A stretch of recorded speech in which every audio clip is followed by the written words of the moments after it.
இந்த படத்தோட one line story என்ன அப்படின்னு கேட்டீங்கன்னா, இந்த நாட்டில் இருக்க மக்கள் எல்லாருக்குமே ஒரு விதமான வைரஸ் பரவுது. இந்த வைரஸோட விளைவு என்ன அப்படின்னா, கொடூரமான முறையில் கொலை பண்றது, கற்பழிக்கிறது, தற்கொலை பண்ணிக்கிறது. இந்த வைரஸ் இவங்க எல்லாருக்கும் எப்படி பரவச்சு, இதனோட விளைவு என்னென்ன அப்படின்றத பத்தி பார்க்கறது அந்த படத்தோட ஒன் லைன் ஸ்டோரி. சரி வாங்க ஷார்ட் அண்ட் ஸ்வீட் அந்த படத்தை பத்தி பார்ப்போம்.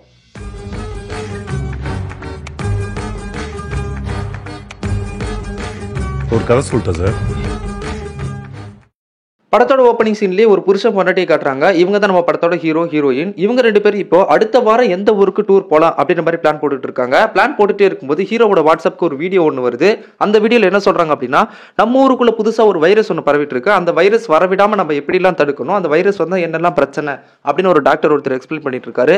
ஆனால் அதெல்லாம் நம்ம ஹீரோ கொஞ்சம் கூட மதிக்காம, பல்ல கூட விளக்காம பால்கனி நின்று பண்ணு தின்னுட்டு இருக்கான். அப்படி அவன் பண்ணு தின்னுட்டு இருக்கும்போது அங்கே ஒரு கிளவி, அதாவது பக்கத்து வீட்டு இருக்க மொட்டை மாடியில் ஒரு கிளவி ஒருத்தி நின்றுட்டு இருக்கா. அவளை பார்த்து நம்ம ஹீரோ கூப்பிட, ஏ கிளவி எதுக்கு புள்ள அங்கே நிற்கிற அப்படின்னு கூப்பிட்டா, அந்த கிளவியோட மூஞ்சி ஃபுல்லாக ரத்தம் ஒரு மாதிரி கொடூரமான கெட்டப்பில் நிற்கிறா. சடனாக பொண்டாட்டிக்காரி, என்ன டார்லிங் ட்ரெயின் டைம் ஆச்சு, இன்னும் கிளம்ப இங்கே நின்றுட்டு இருக்கீங்களே அப்படின்னு சொல்ல, இவங்க ரெண்டு பேரும் கிளம்ப ஆரம்பிக்கிறாங்க. அப்பதான் இவங்க பக்கத்து வீட்டில் இருக்க ஒருத்தர் என்ன பண்றான்னா, என்னப்பா ஊருக்குள்ள புது விதமான வைரஸ் எல்லாம் பரவிட்டு இருக்குன்றாங்க, வெளியில போறதெல்லாம் கொஞ்சம் குறைச்சிக்கோங்களேன், எங்கப்பா உன் பொண்டாட்டியை கூட்டு போறேன்னு சொல்ல, அதுக்கு நம்ம ஹீரோவும், என் பொண்டாட்டி ஒரு வேலை விஷயமா வெளியூருக்கு வரைக்கும் போகணும், அதனால அவரை ட்ரெயின் ஏற்றி விட போறேன் அப்படின்னு சொல்றான். போனை சார்ஜ் பண்ணிட்டு பொண்டாட்டி கூட்ட ரயில்வே ஸ்டேஷன் கிளம்பிடுறான். போற வழியில போலீஸ் எல்லாம் கூட்டமான ஒருத்தனை கைது செய்து ஏதோ ஒரு கொலை நடந்திருக்கு போல இருக்கு. அந்த கொலைக்காக கைது பண்றாங்க போல இருக்கு. ஆனாலும் அதை இவங்க பெருசா ஒண்ணு எடுத்துக்காம ரயில்வே ஸ்டேஷன் போயிடுறாங்க. ஸ்டேஷன்ல டிராப் பண்ணிட்டு பொண்டாட்டிக்கு பாய் சொல்லிட்டு திரும்பி வீட்டுக்கு போவான்னு பார்த்தா, ஹீரோவோட ஸ்கூல் ஃப்ரெண்டு அவன் ஒரு ஹோட்டல் கடை வச்சிருக்கான். அங்க போயிட்டு ஃபுட் ஆர்டர் பண்ணி சாப்பிடலாமே அப்படின்னு சொல்லி ஃப்ரெண்டு கடைக்கு போறான். ஃப்ரெண்டு கடைக்கு போயிட்டு ஃபுட் ஆர்டர் பண்ணிட்டு வெயிட் பண்ணிட்டு இருக்கும்போது, ஸ்டார்டிங் சீன்ல மொட்டை மாடியில் ஒரு கிளவி நின்று தான் சொன்னோம் இல்லையா, அந்த கிளவி அந்த ஹோட்டலுக்கு வந்துடுறா. அந்த ஹோட்டலுக்கு வந்த கிளவி என்ன பண்றான்னா, நல்லா கொதிச்சிட்டு இருக்க ஒரு எண்ணெய் எடுத்து அப்படியே ஃப்ரெண்டுக்கார மண்டையில ஒரே அடி, அப்படியே அவன் தோலை பூரா பிச்சு பிச்சு பிச்சு பிச்சு கிளவி திங்க ஆரம்பிக்கிறா. அப்படியே கொஞ்சமா அந்த ஹோட்டல்ல இருக்க எல்லாருக்குமே அந்த வைரஸ் பரவ ஆரம்பிக்குது. வைரஸ் பரவன எல்லாருமே இதே மாதிரி பக்கத்துல இருக்கவங்க எல்லாரையும் கொடூரமா கொலை பண்ண ஆரம்பிக்கிறாங்க. ஆனா அந்த கிளவி மட்டும் நம்ம ஹீரோவை விடாம ஃபாலோ பண்ணிக்கிட்டே வரா. அந்த டைம் பார்த்து சடனா ரோட்ல வந்த ஒரு கார் கிளவி மேலே ஏத்த கிளவி ஸ்பாட்லயே செத்து போறா. ஓகே, ஃபாலோ பண்ணி வந்த கிளவி எப்படி ஒரு செத்து போயிட்டான்னு பார்த்தா, அந்த ஹோட்டல்ல இருக்க எல்லாரும் சேர்ந்து நம்ம ஹீரோவை கூட்டமா சேர்ந்து துரத்த ஆரம்பிக்கிறாங்க. அவங்க கிட்ட இருந்து தப்பிச்சு எப்படி ஒரு வழியா ஹீரோ வீட்டுக்கு வந்து சேர்றான். வீட்டுக்கு வந்து சேர்ந்ததுமே உடனே போன் எடுத்து பொண்டாட்டிக்கு ஃபோன் பண்றான். எங்க இருக்க என்ன ஏதுன்னு கேட்கலன்னா, ஆனா போன் லைன் கிடைக்கல. வெளியில ரேடியோல போலீஸ் எல்லாம் அலர்ட் கொடுத்துட்டு இருக்காங்க. ஏதோ புதுவிதமான ஒரு வைரஸ் பரவிட்டு இருக்கு, எல்லாரோட உயிருக்குமே ஆபத்தா இருக்கு, பார்த்து இருந்துக்கோங்க வீட்லயே அப்படின்னு சொல்லி அந்த இன்ஃபர்மேஷன் கொடுத்துட்டு இருக்காங்க. சரி ஃபோன் தான் லைன் கிடைக்க மாட்டேது, மெசேஜ் ஆச்சு பண்ணி ட்ரை பண்ணுவேன் அப்படின்னு சொல்லி மெசேஜ் பண்ணிட்டே இருக்கும்போது, பின்னாடி யாரோ ஒருத்தர் நம்ம ஹீரோவை கொல்ல வர மாதிரி தெரியுது. ஜஸ்ட் மிஸ்ல ஹீரோ எஸ் ஆகுறான். அங்க யாருன்னு பார்த்தா பக்கத்து வீட்டுக்காரன் ஒருத்தர் இருந்தா இல்லையா, அவன் ஒரு பெரிய சைஸ் கத்திரிக்கோல் ஒன்று கொண்டு வந்து ஹீரோவோட மண்டை அப்படியே துண்டா வெட்டலான்னு சொல்லி பின்னாடி வந்திருக்கான். அவங்ககிட்ட இருந்து சண்டை போட்டு ஒரு வழியா தப்பிக்க ட்ரை பண்ணும்போது ஹீரோவோட 2 விரல் அப்படியே துண்டா கட் ஆயிருது. ஆனா அந்த 2 விரலையும் அந்த பக்கத்து வீட்டுக்காரன் எப்படி எடுத்து சாப்பிட்றான்னு பாருங்க. ஐய, இதை பார்த்த உடனே ஹீரோக்கு அள்ளு விட்டுருது. அப்படியே பக்கெட் எடுத்து ஒரே அடி அடிச்சு அவனை வீட்டுக்குள்ளே லாக் பண்ணிட்டு ஹீரோ வெளியே வந்துடுறான். வெளியில வந்து பார்த்தா அதை விட கொடூரமா எல்லாமே நடக்குது. கூட்டமா சேர்ந்து எல்லாரையும் கொலை பண்ணி தின்னுகிட்டு இருக்காங்க. இதையெல்லாம் பார்த்த உடனே இங்கிருந்து இப்படியே தப்பிக்கணும்னு யோசிக்கிறான். அதனால பக்கத்துல இந்த வண்டியை ஸ்டார்ட் பண்ணும்போது அந்த வண்டி ஸ்டார்ட் பண்ண சத்தத்தை கேட்டு அங்கிருந்து மொத்த கூட்டமும் நம்ம ஹீரோவை துரத்த ஆரம்பிக்குது. அப்படியே சீனை கட் பண்ணி இங்க காட்ட, பொண்டாட்டி கேரி ட்ரெயின்ல உட்காந்து புக் படிச்சுட்டு போயிட்டு இருக்கா. பக்கத்துல உட்காந்துருக்க ஒரு சொட்ட மண்டையை மிஸ்பிகப் பண்ணிட்டு இருக்கா. அதுக்கு நம்ம ஹீரோயினோ, இன்னொரு வாட்டி என்கிட்ட ஏதாவது பேசினா போலீஸ் கம்ப்ளைண்ட் கொடுத்துருவா ராஸ்கல், வாய் மூடிட்டு உட்கார்றா அப்படின்னு சொல்ல, இப்படியே கொஞ்ச நேரம் போகுது. அந்த கம்பார்ட்மெண்ட்ல இருக்க ஒருத்தன் கத்தி எடுத்துட்டு ஒரு தடவை குத்தி கொலை பண்ண ஆரம்பிக்கிறேன். ட்ரெயினே ஃபுல்லா ரத்த வெள்ளமா மாறுது. அப்படியே கொஞ்சமா அந்த ட்ரெயினுக்குள்ள இருக்க எல்லாருக்குமே அந்த வைரஸ் பரவ ஆரம்பிக்குது. தயவு செய்து சாப்பிடும்போது மட்டும் இந்த வீடியோ பார்க்காதீங்க. நான் ஏன் சொல்றேன்னா, இந்த மூவியை பார்த்து முடிச்சு இதுக்கு ஆடியோ முடிச்சு இதுக்கு எடிட்டிங்லாம் பண்ணி நான் போஸ்ட் பண்ற வரைக்கும் ஒரு டம்ளர் தண்ணி கூட என்னால குடிக்க முடியல. ஏன்னா இந்த சீன் ஃபுல்லா அவ்வளோ ரத்தம் தெறிக்க எடுத்து வச்சிருக்காங்க. இந்த கம்பார்ட்மெண்ட் தர ஃபுல்லா ரத்தம். அங்கிருந்து ஒரு குண்டு பொண்ணு நம்ம ஹீரோயினை பார்த்து எப்படியாச்சும் என்ன இங்கிருந்து காப்பாத்துங்க அப்படின்னு ஹெல்ப் கேட்க, ஹீரோயினும் இப்ப அந்த குண்டு பொண்ணு ஒன்னா இருக்காங்க. அந்த ஹீரோயின் கிட்ட ஃபர்ஸ்ட்லேயே ஒருத்தர் மிஸ்பிகப் பண்ண பாத்தீங்களா, ஒரு சொட்ட கிழவன், அந்த கிழவனுக்கு இப்ப அந்த வைரஸ் பிடிக்க ஆரம்பிச்சிருது. அந்த சொட்ட கிழவன் என்ன பண்றான் அப்படின்னா, அந்த குண்டு பொண்ணு கண்ணுலேயே ஒரே குத்து, அப்படியே கண்ணு பிதுங்கிட்டு வெளியே வந்துருது. ஒரு வழியா இவங்க இறங்க வேண்டிய ஜங்ஷனும் வந்து ட்ரெயினோட டோர் இப்போ ஆட்டோமேட்டிக்கா ஓப்பன் ஆக ஆரம்பிக்குது. ட்ரெயினோட டோர் ஓப்பன் ஆகுமே எல்லாருமே தெரிச்சு ஓட ஆரம்பிக்கிறாங்க. அது உயிருக்கு பயந்த ஹீரோயினோ தன்னோட போனை தவறுதலா ட்ரெயினுக்குள்ளே விட்டுட்டு சொட்டைனுக்கு பயந்துட்டு அந்த குண்டு பொண்ணை கூப்பிட்டு அங்கிருந்து தப்பிச்சு ஓட ஆரம்பிக்கிறா. இவங்க 2 பேரும் ஓட அந்த சொட்டைனும் பின்னாடியே துரத்தவும் ஆரம்பிக்கிறான். இந்த இடத்துல கடவுள் மாதிரி வந்து இவங்களுக்கு ஒருத்தர் ஹெல்ப் பண்றான், வாங்க உங்களை நான் ஹாஸ்பிட்டல் கூட்டிட்டு போறேன் அப்படின்னு சொல்லி. அப்படியே கட் பண்ணி ஹீரோவை காட்டினா, பொண்டாட்டி எப்பயே செத்து போயிருப்பா. இப்ப நம்ம என்னதான் பண்றது, எங்க தான் போறதுன்னு தெரியாம ஹீரோ அப்படியே வண்டியிலே சுத்திட்டு இருக்கான். ஒரு வழியா இவங்க 2 பேரும் ஹாஸ்பிட்டல் வந்து ரீச் ஆயாச்சு. அந்த குண்டு பொண்ணுக்கும் கண்ணில் சர்ஜரி போயிட்டு தான் இருக்கு. ஹீரோயினும் பக்கத்துல இருக்க ஒருத்தங்கிட்ட போனை வாங்கி எப்படியா தான் புருஷனை கான்டாக்ட் பண்ணணும்னு நினைச்சு போன் பண்றா. ஆனா அந்த டைம் பார்த்து நம்ம ஹீரோக்கு லைன் கிடைக்கல.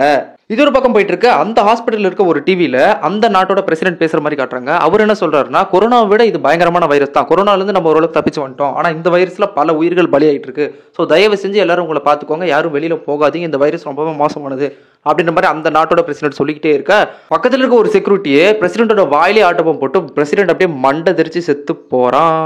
இதை பார்த்ததும் அந்த ஹாஸ்பிட்டல் இருக்க எல்லாருமே மரண பயத்துல இருக்காங்க. அது மட்டும் இல்லாம இவங்களை துரத்திட்டு வந்து அந்த சொட்ட கிளம்பணும் ஹாஸ்பிட்டல் வெளியில வந்து கண்ணாடியை உடச்சிட்டு உள்ள என்ட்ரு ஆக ஆரம்பிக்கிறான். இதை பார்த்துட்டு இருந்த நம்ம ஹீரோயினும் அந்த ஹாஸ்பிட்டலுக்குள்ளே ஓடி ஓடி ஒளிய ஆரம்பிக்கிறா. இப்படி ஒளிஞ்சிட்டே இருக்கும்போது ஒரு வழியா நம்ம ஹீரோக்கு ஃபோன் லைனும் கிடைச்சிருது.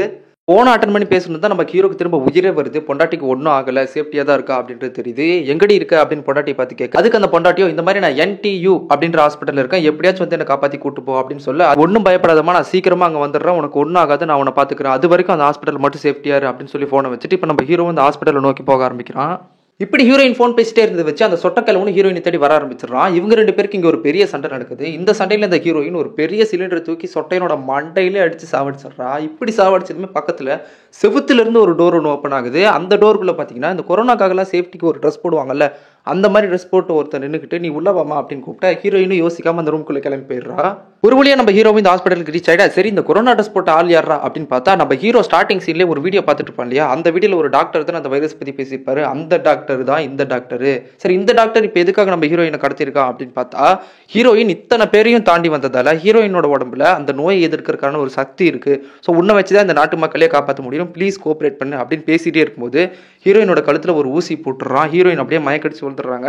அதே சமயத்தில் டாக்டரோட ஃபோனுக்கு ஒரு மெசேஜ் ஒன்று வருது. யாருன்னு பார்த்தா அந்த டாக்டரோட ஃப்ரெண்ட்ஸ் எல்லாம் சேர்ந்து இந்த டாக்டர் ஹெல்ப் பண்ணணும்னு நினைச்சு அந்த ஹாஸ்பிட்டலோட மொட்டை மாடிக்கு நாங்கள் ஹெலிகாப்டர் கொண்டு வரோம், நீயும் அந்த பொண்ணு மட்டும் எப்படியோ சேஃப்டியாக தப்பிச்சு மொட்டை மாடிக்கு வந்து ரீச் ஆயிடுங்க, நாங்கள் உங்களை கூட்டிட்டு போறோம் அப்படின்னு சொல்றாங்க. இதை தெரிஞ்ச நம்ம டாக்டரும் அந்த ஹீரோயின் கிட்ட போய் சொல்றோம், உன்னோட உடம்புல மட்டும்தான் இந்த வைரஸை எதுக்கிறதுக்கான ஒரு சக்தி இருக்கு, அதனால நான் மட்டும் எப்படியோ சேஃப்டியாக மொட்டை மாடிக்கு போயிடணும், நம்ம 2 பேரும் தப்பிக்கணும் அப்படின்னு சொல்றான். அதனால இப்போ இவங்க 2 பேரும் அந்த ரூமை விட்டு வெளியில வர ஆரம்பிக்கிறாங்க. இவங்க 2 பேரும் வெளியில வந்ததுமே அந்த ஹாஸ்பிட்டல்ல இருக்க மற்ற வைரஸ் பிடிச்சவங்க எல்லாருமே இவங்க 2 பேரையும் கொல்ல வராங்க. இப்படி ஒரு சண்டை நடக்கும்போது டாக்டரோட காலில் ஒரே வெட்டு. டாக்டரால இப்போ சுத்தமா நடக்கவே முடியல. ஆனாலும் டாக்டர் என்ன சொல்றான்னா ஹீரோயின் கிட்ட, நீ எப்படியாச்சும் மொட்டை மாடி கூட்டு போ, நீ கூட்டு போன்னு சொல்லி அந்த கன்னை வச்சு ஹீரோயினை மிரட்டுறான். இப்படி ஒரு பக்கம் நடக்க ஆப்போசிட்லேயே பார்த்தா நம்ம ஹீரோவும் வந்து நிற்கிறான். ஆனால் ஹீரோவுக்கு அந்த வைரஸும் அட்டாக் ஆகி இருக்கு. இப்போ அந்த ஹீரோவை இவங்க 2 பேரையும் கொல்றதுக்கு வரான், தன்னோட பொண்டாட்டியும் அந்த டாக்டரையும் கொல்றதுக்காக வரான். ஆனால் அந்த டாக்டர் என்ன பண்றான்னா தன்னோட கையில் வச்சிருக்க துப்பாக்கி எடுத்து ஹீரோவை சுட பார்க்குறான். அதுக்கு நம்ம ஹீரோயின் சுடாதீங்கன்னு சொல்லி தள்ளிவிட ஹீரோ கையில் இருக்க அருவாள் டாக்டரோட கழுத்துல ஒரே வெட்டு.